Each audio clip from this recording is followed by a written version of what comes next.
What is going on, guys? I am LaserBolt and welcome to another DMZ video, guys. Today we're going to be talking about the brand new tier list for the vest. As you guys may already know, back when the vest first came out, I made a tier list for that particular time, and nothing had really changed throughout the course of that time until Season 5 Reloaded.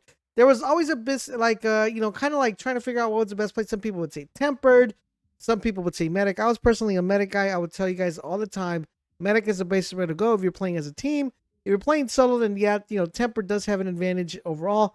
Some people like comms because they like to be notified when people are around them, and some people used to like ghosts. So it was kind of up in the air, but overall in general, the consensus was tempered was the main thing to go if you were like a very aggressive player. Usually, mostly all aggressive players have tempered.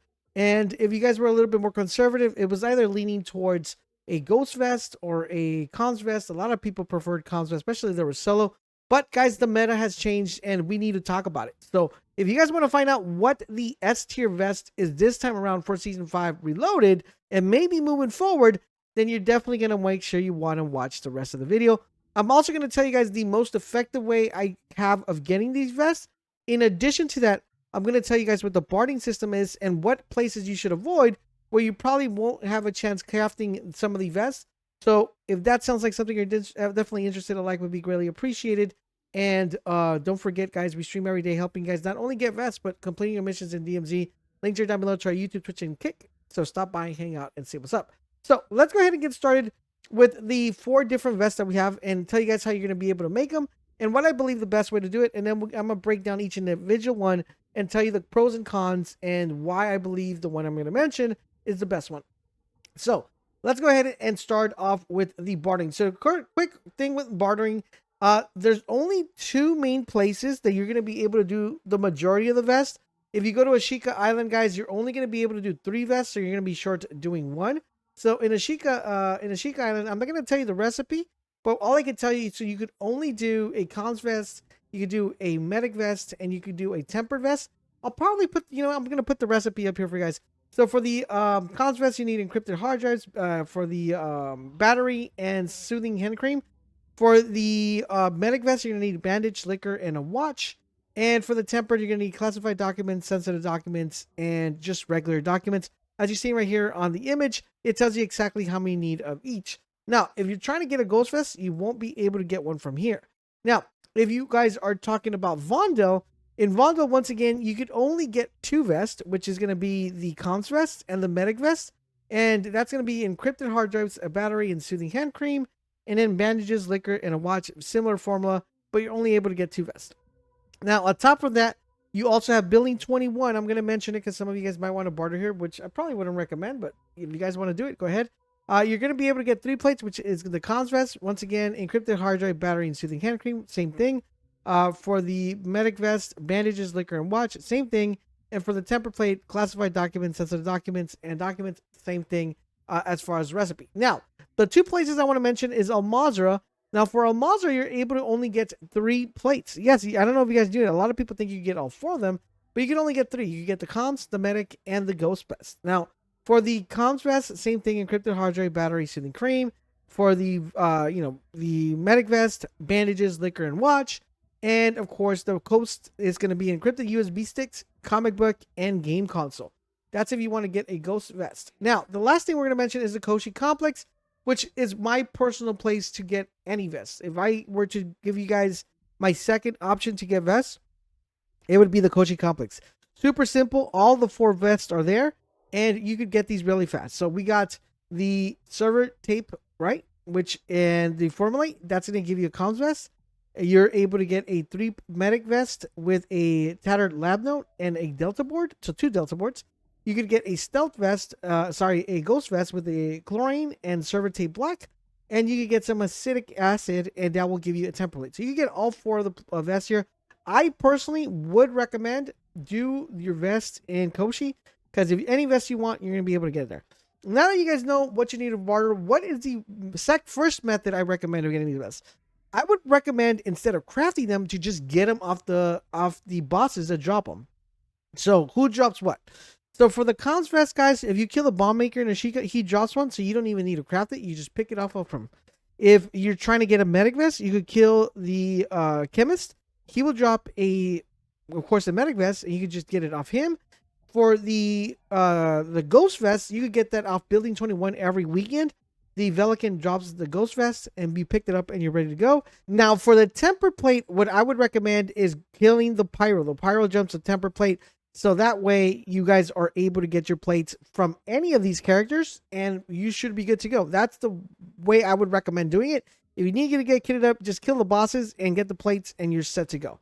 Now, with that being said, now let's drill down and talk about what best is the best out of all of them. So we're gonna start with the first one, which was a top tier for a lot of people when it came to playing the game, and that is the comms vest. Now, the comms vest, I personally feel like the comms vest kind of took a really back step because it's not that much effective, and sometimes it could be relatively annoying. Like if you're playing the game, that whole constant platoon of operators, enemy tier number one, it gets a little bit annoying, especially when someone's pushing you in a building and it just keeps bouncing off. It messes up with the audio sometimes. It also picks up when people are playing. So it kind of gives you a lot of misinformation. And that's why I'm moving this from being like a A tier or B tier. We're going to move it all the way down to a D tier on this one. I still like it, but it's not as effective when it comes to picking it up. The next plate we're going to be talking about, guys, is the medic vest. Now, the medic vest, I always have a very hard time deciding if this is really good compared to the temper plates, because it's kind of like a toss-up between being able to revive your teammates really fast, being able to revive quick, and being able to be like super duper fast when it comes to re-engaging in a fight and picking up your teammate if you're getting pushed. Personally, right now, guys, the medic vest to me, it comes in at number 2. And the reason it comes in at number 2 is because I feel it gives you a ton of advantage even if you're solo. Okay, so it helps you to revive fast with the revive pistol. It helps you revive fast when you're reviving, especially right now that we have the new type of self-revive. It makes it really good. It also helps you re-engage the fights. With all this 6-man platoons coming around, if you're in a 3-man, reviving your teammate really quickly after you probably killed 2 or knocked 1 is going to be extremely crucial, as opposed to running a tempered plate. Now, I would put that at number 2. Right now, I have the comm vest at number 4. So for my, I would definitely move the medic vest at A. For the temper plate, guys, for the temper plates, I'm going to have to give this a B rating. The reason why I give it a B rating is because it doesn't really give you too much advantage as far as just having to only use 2 plates. Now, I personally like this in certain scenarios. So for example, if I'm running a scavenger bag, a secure bag, sorry, if I'm running a secure bag, I prefer a temper plate because it's going to use less consumption of plates. And I'm going to have be able to carry less amount of plates, allowing me to carry more stuff in that backpack. Now, another reason I like the temper plates is because it allows you to get into an engagement back after you got your plated. So for example, let's say someone knocks off a plate from you. If you pop in a plate, you could easily come back in an engagement because you have 75 on just that particular plate. And the amount of time it takes for you to plate up is the same amount for a standard plate. So I think it's very effective with aggressive players, but I feel like there is much more advantage when it comes to the medic vest. And for my top tier vest, guys, is going to be the stealth vest. And you're probably wondering, Laser, why did it move up? Now, the reason it moved up, let me show you guys here in the game, is because of this, guys. So if we go into our menu here and we take a look at our missions here and mission objectives, and we go to our upgrades, we're going to go to communication station, and we scroll all the way down. There is this upgrade called increase UAV tower duration. Now, currently the UAV tower duration is pretty effective, pretty long, but with this brand new increment, it's going to make the UAV tower stay there for at least like 2 more minutes. So it's extremely powerful. And unfortunately, the biggest problem that we have with this is that the longer this stays up, the less likely you're able to push a team, the less likely you're able to get around an area without being detected. Because as soon as that is activated, you're going to start being picked up on the map if you have any of the other 3 plates. Now, the other reason why I want to recommend this particular plate is because with the large amount of money and wallet that people are able to carry, I get into games, guys, and in the games, all I get is enemy UAV activated. I get UAV popped, advanced UAV popped. The good thing about the Ghost Vest, it's going to keep you off the radar, not only for the advanced UAVs, the regular UAVs, So you're pretty much stealthy throughout. It doesn't really give you that much advantage, but it gives you a huge advantage currently in the way the game is being played right now, as UAVs are active primarily all the time now, especially with this increment.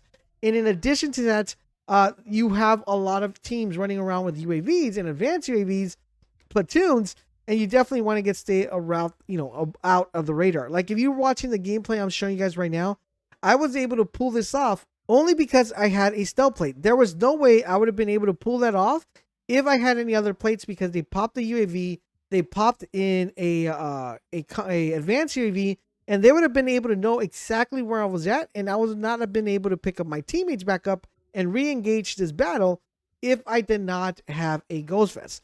So overall, in general, guys, S tier currently right now is the Ghost Vest. If you haven't picked one up, I highly recommend you guys definitely go ahead and pick one up.